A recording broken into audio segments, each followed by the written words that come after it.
This third video is going to be a little bit about history of paints and plaster and its finishes. So in the previous video, we saw about defects in paint, varnishes, distemper, and wall finishes.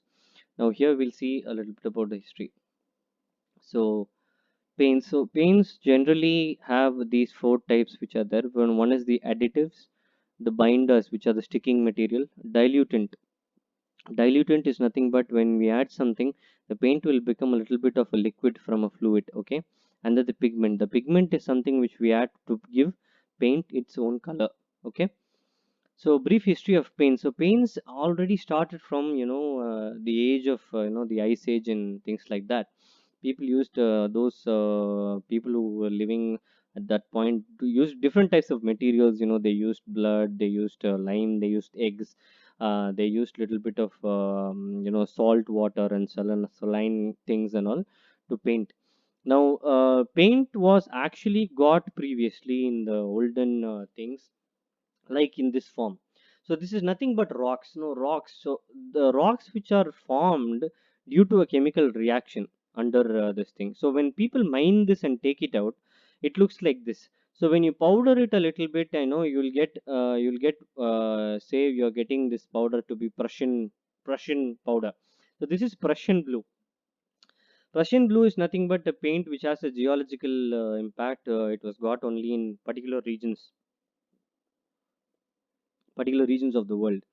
So for example, the Egyptians had a lot of Prussian blue in their epigliffics, which we can see. So the Egyptians used the paint which they had from their particular thing. The Industrial Revolution basically had the paint to come into the thing itself, the living and things like that. You could have come across in history about this. So paints were actually, then technology came out to be, and paints were automated, and paints were put into these tins which are we having now, and that is how paints have changed. And these are all simple examples of paints where are the paints used on walls, even on this aeroplane, then 3D printing, which you can see here, and then these are some of the books and things like that. So different levels so of thing.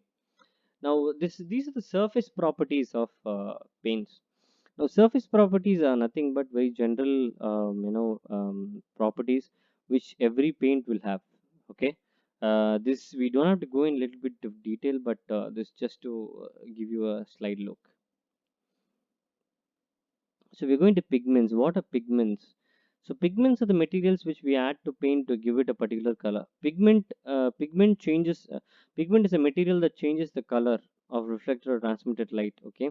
So for example, pigments for polymers. Pigment is a finely divided solid which is essentially insoluble in a polymetric application medium. Pigments are incorporated by dispersion process into the polymer. Just learn this. After the polymer solid, this is the process of how pigments are made. Okay. Why pigments? Main reason to incorporate pigments into polymers is to introduce color. That is why pigments are used. Now, if you go here, we are getting pigment is divided into source and chemical structure. So pigments will be natural and synthetic pigments we have.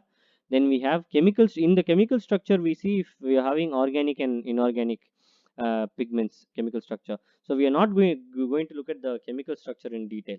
Okay, we'll just look at properties. Yeah, properties of a few pigments, and this is how pigments work. So this is all going into